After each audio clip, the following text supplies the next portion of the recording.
নমস্কার বন্ধুরা, রান্নার ইচ্ছেতে তোমাদের স্বাগত। আজকে আমি আপনাদেরকে বাগদা চিংড়ির মালাইকারি শেয়ার করতে চলেছি। দেখো, আমার সঙ্গে থাকো। আমি এটা নুন হলুদ তেল মাখিয়ে আধ ঘন্টা রেখে দিয়েছিলাম। এবার আমি এটাকে ভেজে নেব।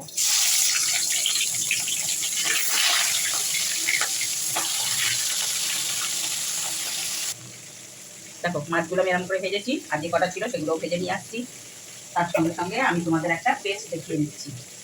আমি মিক্সির জারেতে আমি 100 গ্রাম টক দই নিয়ে, দেখো মাছগুলো আমি এরকম করে ভেজেছি, আমাদের একটা পেস্ট দেখিয়ে দিচ্ছি। আমি মিক্সির জারেতে আমি 100 গ্রাম টক দই নিয়ে নিয়েছি। আমি যতগুলো মাছের করছি সেই আন্দাজ করে মশলা নিয়েছি। আমি এখানে কাজু নিয়ে নিয়েছি 10-12টা, আমার বড় চামচের 1 চামচ কালো সর্ষে, সাদা সর্ষে, হাফ চামচ মৌরি। এগুলো সমস্ত কিছু আমি পেস্ট করে নিয়ে ফেরত আসছি। দেখো, এর মধ্যে আমি একটু গোটা গরম মশলা ফোড়ন দিয়ে দিচ্ছি। আমি তেজপাতা দিয়ে দিলাম দুটো শুকনো লঙ্কা দিয়ে দিলাম, সবুজ এলাচ একটু বেশিই যাবে, সেটা একটু 10-12টা মতন দিয়ে দিলাম। এখানে কিছুটা লবঙ্গ দিচ্ছি, আর একটু দারচিনি আর সাদা জিরে।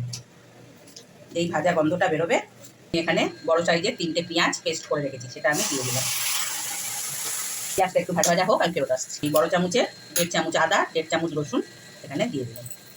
আদা রসুনের কাঁচা গন্ধ পেঁয়াজ থেকে তেলও ছেড়ে দিয়েছে। এবার আমি এখানে কাশ্মীরি লঙ্কা গুঁড়ো আর একটু হলুদ কালারের জন্য দিয়ে দিলাম। এটা নাড়াচাড়া করি। যে সর্ষের পেস্টটা বানিয়েছিলাম সেটা কিন্তু এখানে দিয়ে দিচ্ছি। যেহেতু টক দই আছে, গ্যাসের এটা একটু আস্তে করে দেবেন। এবার এটাকে কষে নিয়ে ফেরত আসছি। নুন মিষ্টিটাও অ্যাড করে দিলাম। মালাইকারি যেটা ছাড়া বেমানান, নারকলের দুধ আমি এখানে এবার যতটুকুনি লাগবে আমি দিয়ে দিলাম। নারকলের দুধ ছাড়া কিন্তু মালাইকারি একদমই বেমানান। এটা ফুটে উঠলেই আমি মাছগুলো দিয়ে ফেরত আসছি। এবার মাছগুলো এক এক করে গ্রেভিতে দিয়ে দিচ্ছি। দেখো বন্ধুরা, আমার মালাইকারি কিন্তু রেডি। এবার শেষে একদম নামানোতে আমি একটু ঘি